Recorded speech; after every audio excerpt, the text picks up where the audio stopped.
Happy Tuesday, everybody. My name is Paul Simmons, as it says on the screen, from the Cloud Security Alliance UK, and I need to mute the. Hang on a second. It's always nice when things go to plan. Okay. Yeah. So why we're here? We are the UK chapter of the Cloud Security Alliance. If you don't know about the Cloud Security Alliance, or you're joining this for the first time, Cloud Security Alliance basically is a not-for-profit global organization based out of the States. We are the UK chapter of it, looking at all things cloud security, been around for, well, since 2007. So lots going on, lots of free stuff. We always tell people that, basically everything that Cloud Security Alliance does is free for you to go and download. Everything from the work on Zero Trust and the certificate of competence in Zero Trust through to cloud security knowledge, cloud auditing knowledge. There's a community called CSA Circle, and new work on the AI safety. So huge amounts going on. Everything that we do is free and available to download. So if you want all the nasty questions, you should be asking your providers about how secure their cloud offerings are, then go download it, because it's the industry has come together to put that list together. What about us? What is the remit of the UK chapter? Well, we're here to champion CSA's mission in the UK, and more importantly, to get the word out that there's all this wonderful free stuff out there for you to go and use. Obviously, to have an active UK membership, to engage with a broad set of UK stakeholders, and champion cloud training, education and awareness in the UK, which is what we're doing today.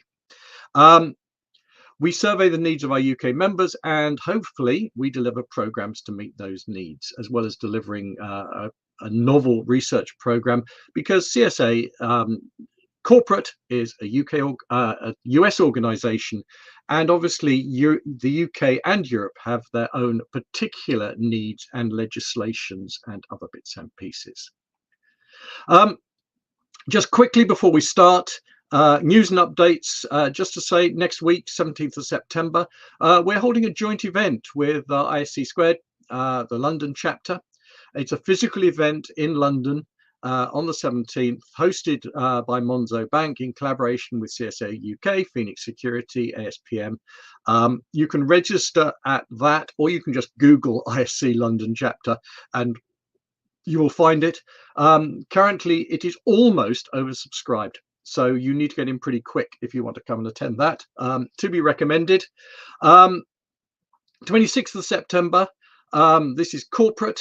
CSA corporate are running this thing called September AI Global. It's a virtual half-day conference. It's free.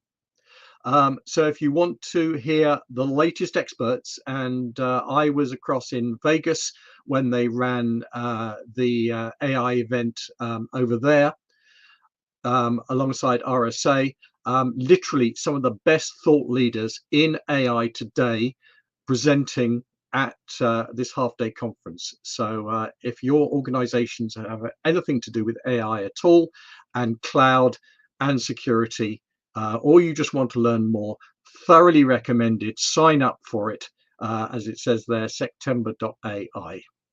Finally, I will shut up and pass on to the lightning talk, just to say, date in your diary, please. Thursday, the 14th of November, 2024. It's our AGM. We are going to be doing it physically this year. We've been doing it virtually, obviously, since the pandemic.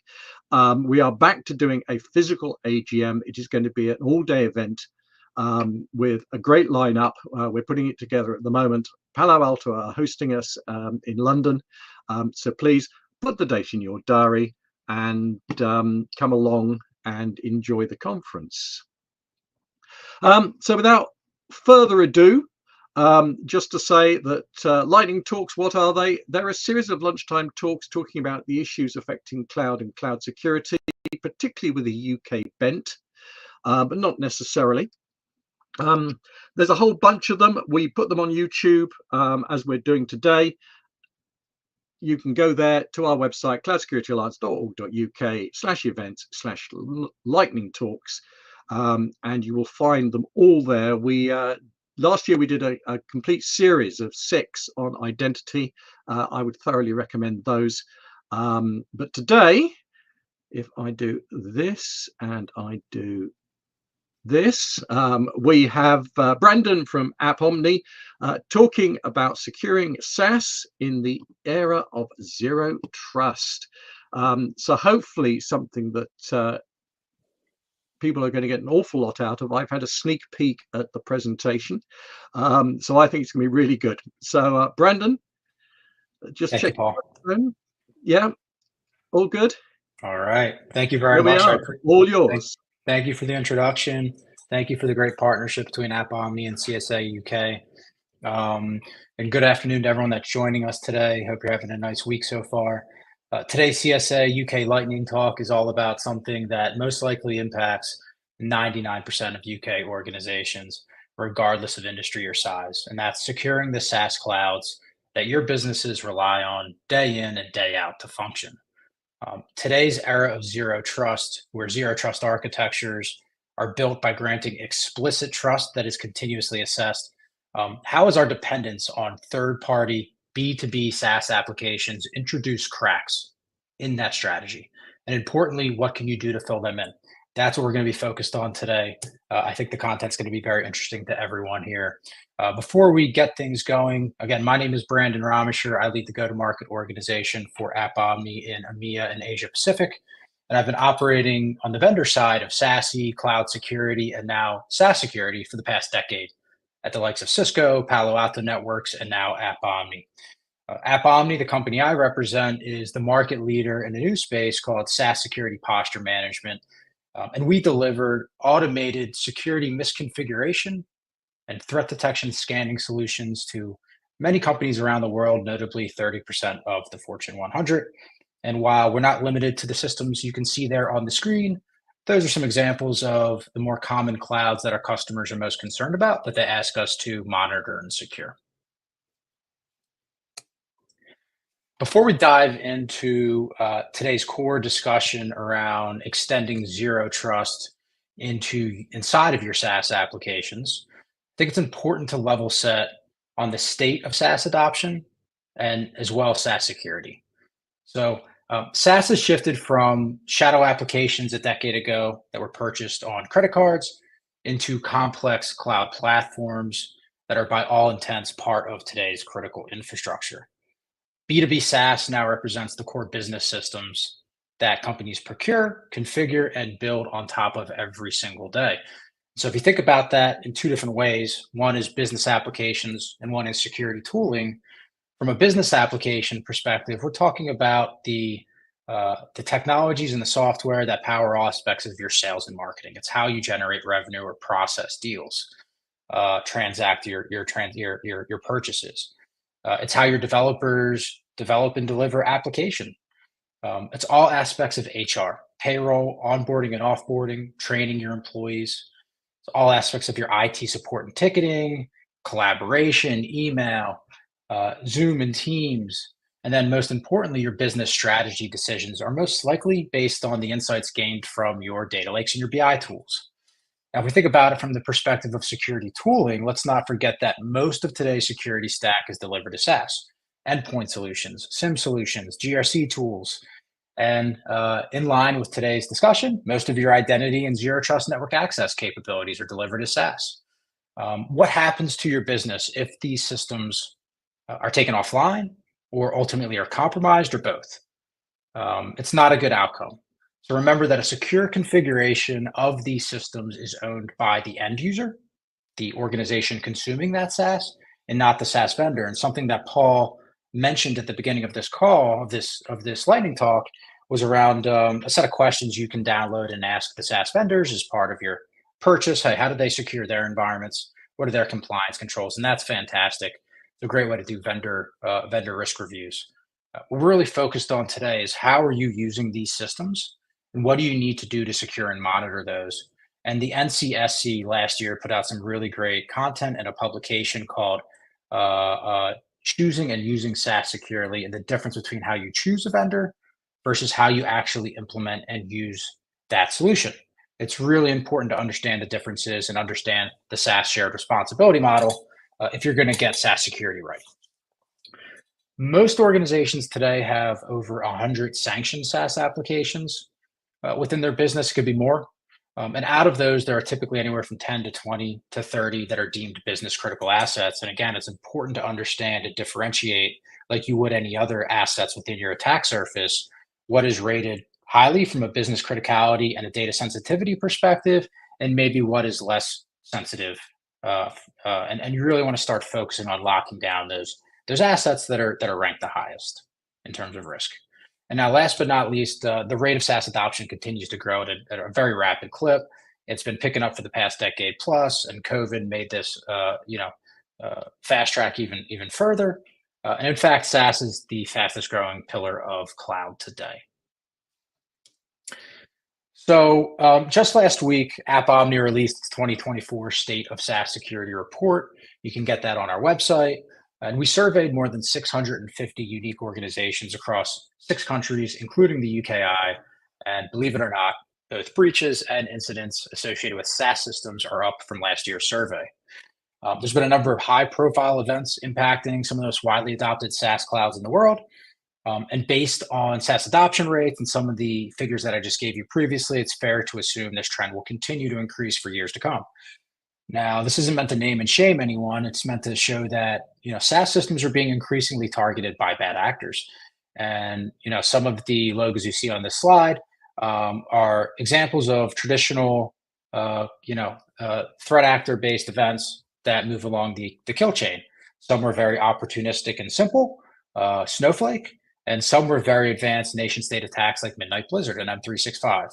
But the thing that they all have in common is SaaS posture hardening and configuration monitoring combined with threat detection could have either prevented or detected much of this.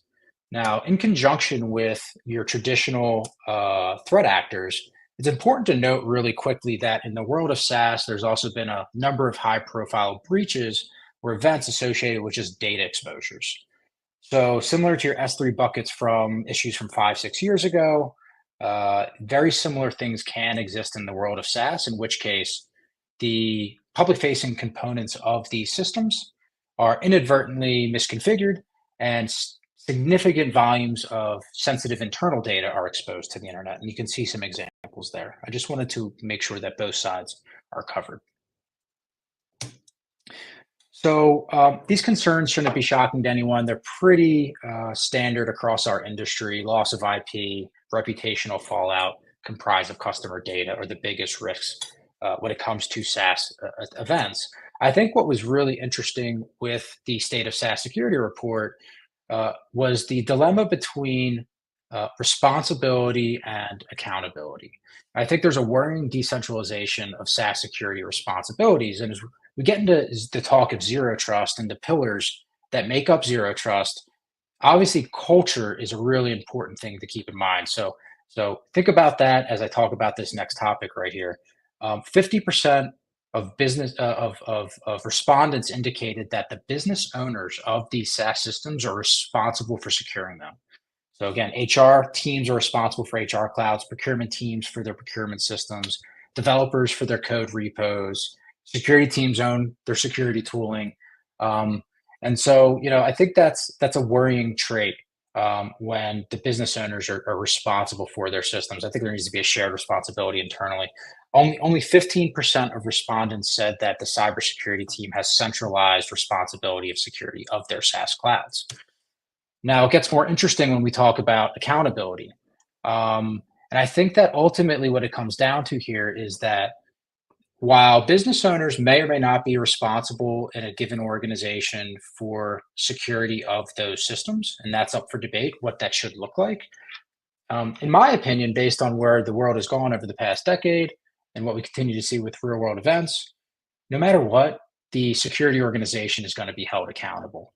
And so I think while it's nice to talk about that someone else might be responsible for it, at the end of the day, if something bad happens, security is going to be accountable. And that's why I think it's so incredibly important for security teams to embrace their counterparts on the business side, guide them in terms of what good looks like in terms of security of these systems, jointly develop their baseline policies and their processes. And if you do that, I think you can shore up a lot of these gaps and take a stronger approach to implementing zero trust, not just around your SaaS clouds, but extend it to inside of your SaaS systems as well. And that takes us nicely onto our core topic of zero trust. So what is zero trust? In the simplest sense, it's the concept of granting explicit trust that is continuously assessed based on identity and contextual risks. It's an incredible security strategy to follow, particularly given the rapid growth of work from anywhere organizations and cloud adoption. However, despite this strategy, we continue to see a never-ending set of breaches hit the news, and notably an increase in attacks targeting SaaS. And these are just not opportunistic attacks. Again, I mentioned some very well-known threat actors like Scattered Spider that are increasingly targeting your SaaS systems. And I mentioned previously the likes of ServiceNow, Okta, and M365, just to name a few. So what improvements can be made in your zero trust strategies? And I personally see two primary areas for consideration. One of those is what I mentioned before, zero trust culture. And in my view, at a minimum, it's one where all employees are trained and aware of what they need to do to secure these systems and raise alarms when they see something's out of line. But more importantly, going back to responsibility versus accountability, I always like to say that SaaS security is a team sport. Um, SaaS application owners always want to deliver value to the business, and they're doing the best that they can, but they're not security practitioners. And they may or may not know that if they disable hardened authentication or SAML SSO at the instance level on an application, what the repercussions of that could be. It really requires security teams to understand what systems are being used. And from the time of procurement or even proof of concept through to vendor questionnaires, design and implementation periods, working together through to production and change management to ensure there is a defined minimum controls framework that can be measured against and governed against that the business can adhere to. And then secondly, tooling to implement that end-to-end zero trust. And you'll hear me talk about end-to-end zero trust throughout this presentation. This requires an understanding of how your systems are natively configured and what users can do once they are inside of your system. And so the biggest SaaS security challenge that we're currently seeing is the ability to bypass all of that SSE, SASE capabilities that organizations all over the world are implementing. It's important to remember that SaaS systems are their own entities, and they have their own native authentication configurations that need to be equally hardened and aligned to your zero trust tools and policies. You're going to have a number of internal users that are going to be able to bypass SASE controls if you don't harden both your SASE policy and the native configuration of those SaaS systems that I just mentioned. Additionally, what about your break glass accounts? Those admin accounts that need to be used in extreme circumstances to gain access to a system. How do you govern those accounts that are going to natively bypass your SASE in some situations? How do you shine a very bright spotlight on those accounts and monitor them for activity or anomalous activities? How do you control external users that need to access a ticketing portal, or maybe they have left the business and they need to access the pension information? What about non-human users and integration accounts that might not flow through SASE, or your cloud-to-cloud connections that SASE is often blind to? Fourth-party applications that are connected into production. There's a number of different entry and exit points into these SaaS clouds, and it's important to understand where SASE capabilities can be bypassed and how you can harden that up natively within your SaaS clouds. Some of these examples I mentioned before are things that App Omni will automatically identify as soon as you connect one of your SaaS systems to the App Omni cloud, we will automatically start scanning them and we'll start alerting you to those native misconfigurations or risks that could exist based on the configurations that your administrator set up. In Microsoft 365, it could be connected apps with highly sensitive permissions and OAuth scopes. We've connected to a large environment before and seen 2,500 shadow applications connected to M365 production. That's a significant volume of shadow IT that is connected to production and never went through your IT reviews or your governance process. You can see the supply chain attacks are constantly increasing in SaaS to SaaS estates. You've seen it in SciSense, you've seen it in ClickSense, in which case threat actors are targeting applications that are commonly connected into SaaS systems as a way to compromise OAuth credentials and gain access. How do you monitor that? And you're also seeing things like in ServiceNow example below, SSO enabled but not enforced. There's a common way to go to any ServiceNow URL and actually gain access to a direct login page. That is something that can be configured or misconfigured or disabled natively by the administrators, but by default, that side door login page does exist. So what does AppOmni SSPM solutions do to facilitate end-to-end zero trust? Well, it's about continuous authorization beyond that brokerage. I think of SASE solutions as building a perimeter around your cloud estate to secure traffic to the system. So you're connecting users from point A to point B securely. But for the most part, it's blind to what happens inside of these SaaS systems. So you need a solution that gives you that visibility and that continuous assurance around policy management. Just like zero trust is built on policy management, and a lot of the times the solution is only as good as the policy that's being enforced. You need to have policy management for what good looks like inside of these systems. What is your minimum controls framework? Encryption controls, authentication controls.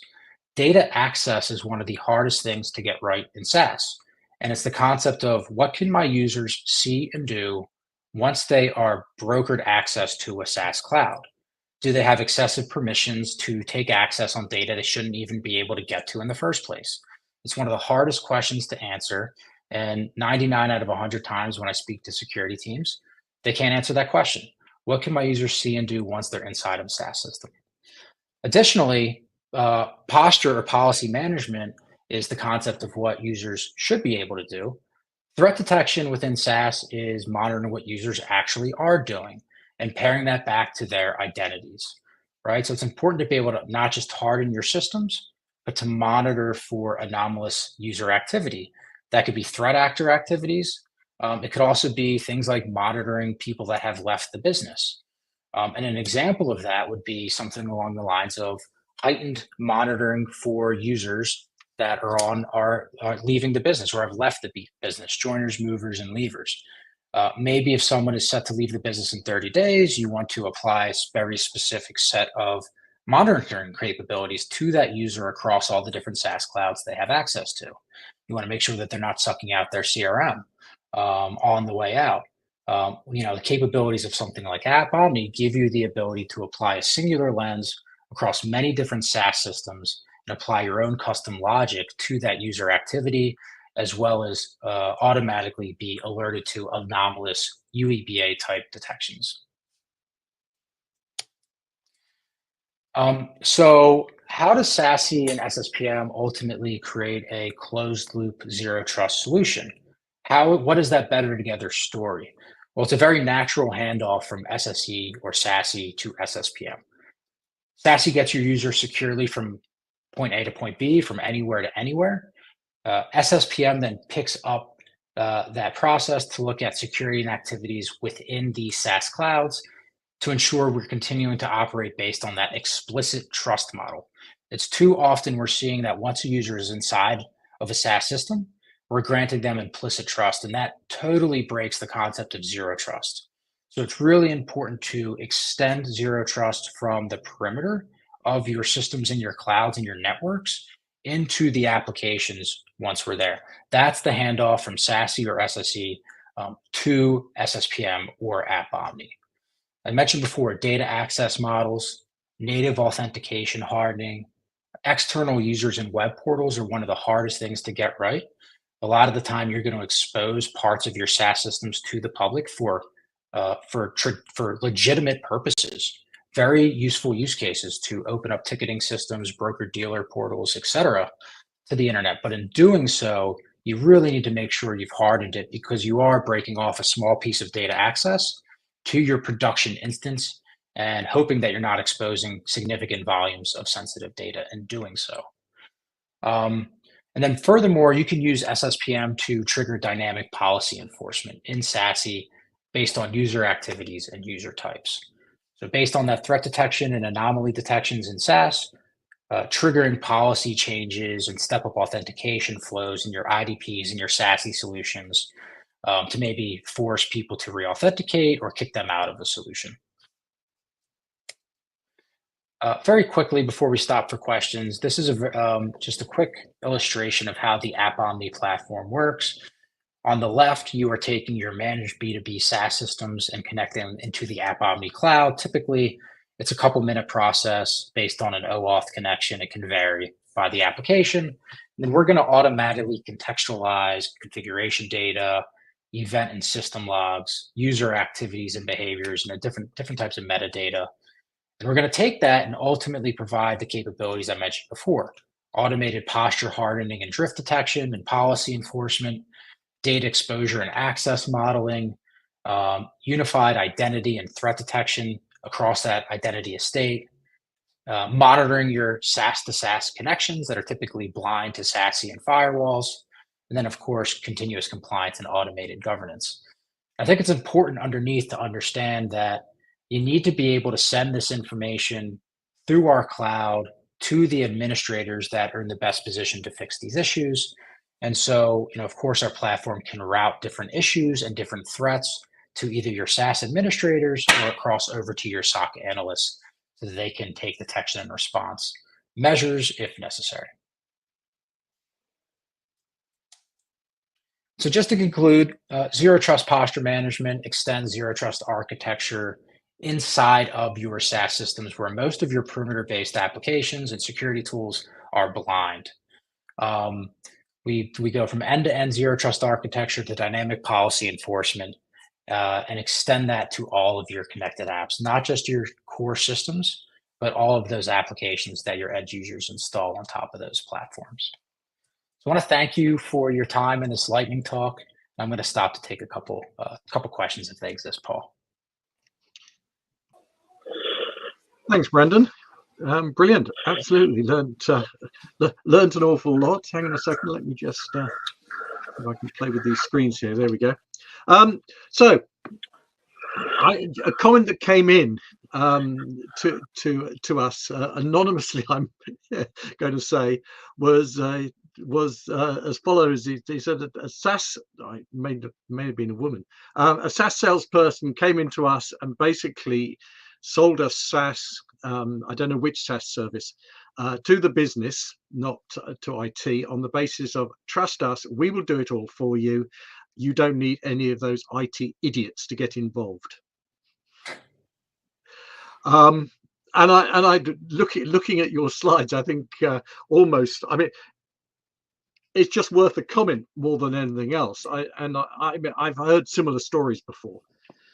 Yeah, sounds like that. Yeah, so it's in the world of SaaS, my mantra is always say that IT has left the building, right? And that's the decentralization of SaaS solutions across the business. I mentioned every line of business, even within a single line of business down to the geos. If you're a large multinational, you might be operating your own SaaS systems or multiple instances of those SaaS systems. And so that's why it's so incredibly important for security to embrace the shared responsibility model and understand that IT is not going to have oversight across all of these systems. They're going to own some of them, but not all of them.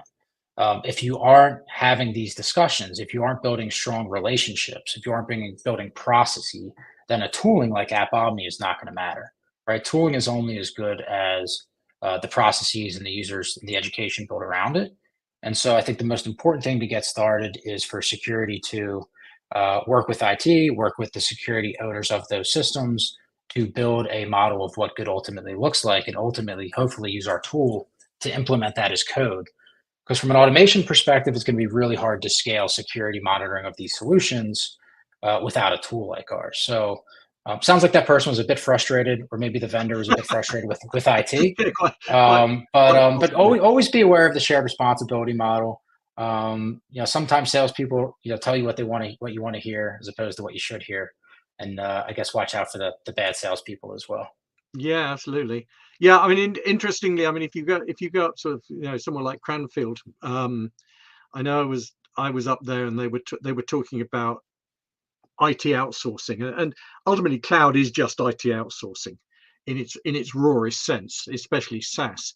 And they were saying the rule on outsourcing, no matter what it is in a business, is that you should retain 10% of the contract for monitoring and managing that contract. And I think too many goes back to that original comment. I think too many businesses out there are sold the Kool-Aid by the salespeople that actually know we can, we pay a fee and all our problems go away. We don't have to do anything with it. I, and I and I think Yeah, just on that point, you mentioned at the beginning of the call that people can go to the website and download a set of questions to ask vendors. I think one of the things that people on this call should do in that situation is not just talk about what is the vendor doing to secure their own estate. Ask them what they're doing within their product to allow you, the customer, to monitor that system that you're implementing should you want to build your own solution or should you want to go with an app omni. If the vendor isn't exposing core security settings programmatically, or if they are not putting strong attribution or providing you with event and audit logs of your system, then I would strongly argue it's not a solution you should be considering. And I think it's really important for security teams to get involved in that procurement process and think about, in a perfect world, if they wanted to monitor this system, does the vendor give them the ability to do it today? yeah. No, It sounds bad, but sorry. It sounds bad, but it feels like in the industry we almost need a bit of a name and shame of vendors who are facilitating shadow IT without controls, aggressively. We know that shadow IT isn't always a bad thing, but we also know that shadow IT with using shadow IT to pull the wool over the organisation's eyes is not a good thing. Doing things behind your organisation's back because you can't get them done otherwise is a reason why we call it people, processes, and technology, and not technology, processes, and people. Yep, absolutely. So you talked about this whole thing about zero trust bypass. What what real world examples are there out there? Yeah, there's been a number recently. I think the most noteworthy one was what everyone recently heard about with the Snowflake issues, and it wasn't that Snowflake's application itself was compromised, right? From a shared responsibility model, it's not like someone got into the Snowflake estate and started compromising their servers. It was the fact that there's a lot of Snowflake systems out there running that were not adequately hardened by the end customers. They allowed for direct login right into those systems. Maybe there's some two-factor, but predominantly it was username and password. And we saw very opportunistic, basic threat actor activity. Information stealer malware got some credentials on the dark web, bought those, knocked on a bunch of doors, and voila, the system wasn't hardened and they gained access. Right. Yeah, And so whether you're pushing it through SASE or you're looking at it natively, you should be doing both. But it's far too common we see it time and time again in our assessments, the basics are not being followed. Just standard authentication controls can really harden the system pretty effectively.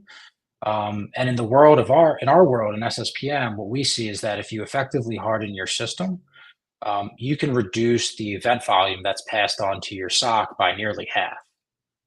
And that goes up to nearly 3/4 in the case of post authentication based attacks. And so, again, getting your system right in the first place and hardening it should be rule number one. It's where you should spend your time initially. But very quickly, or if not in parallel, you can get that monitoring capability around and look at them cohesively. And that would have prevented a lot of the attacks that we've seen recently. Okay, here's a question that's actually fairly close to my heart as an ex-global CISO. How do I present this in terms of risk to the board? In other words, this is just one risk to do with my SaaS applications, but ultimately, as a global CISO, I'm responsible for all the IT, all the technology risk, and perhaps more even these days. And how do I bring that in a normalized fashion to such that I can go to the board? Because I'm acutely aware that certainly when I was presenting to the board, I got one slide. That's it. You don't get a deck because you're just another business unit. You get one slide, summarize, preferably risk, and how do I integrate all of the stuff that's coming out of something like an App Omni looking at SaaS with all my other stuff? Yeah, I think before you even go with an App Omni, I think it's really important to include SaaS clouds and assets in your risk register, right? Because I think far too often, if you think about your attack surface, your modern attack surface, SaaS is left out of it for whatever reason. Yep.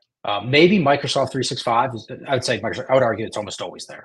Everyone has a focus on their core system, like that one core system, for good reason. But that cliff drops dramatically after that, right? And I think it's really important. And you talked about at the beginning that you could have hundreds of systems.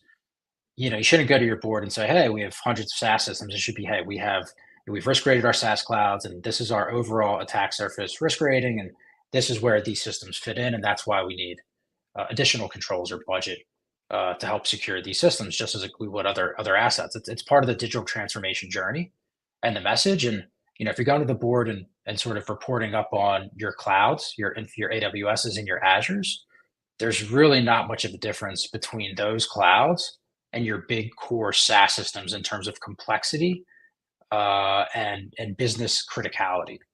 So I would really try to message it that way from a simplicities perspective. Okay. One final question, being that my clock says it's 7 minutes past. Suggestions on how I can get started building out my security baseline policies for SaaS. Yeah, so I would start by either looking at whether there is, if you don't come to an App Omni, we can help you very quickly in a matter of minutes with that. But if that's not the approach you're going to take, I would look at the vendor and see maybe they offer a hardening guide. Sometimes that can be implemented locally by the administrators. It won't give you a centralized solution to monitor your SaaS estate, but it's better than nothing, and it might give you something to measure success again. In the absence of that, it's great to look at things like NIST CSF or 853. There should be some basic mappings out there that allow you to at least do some paper-based exercises.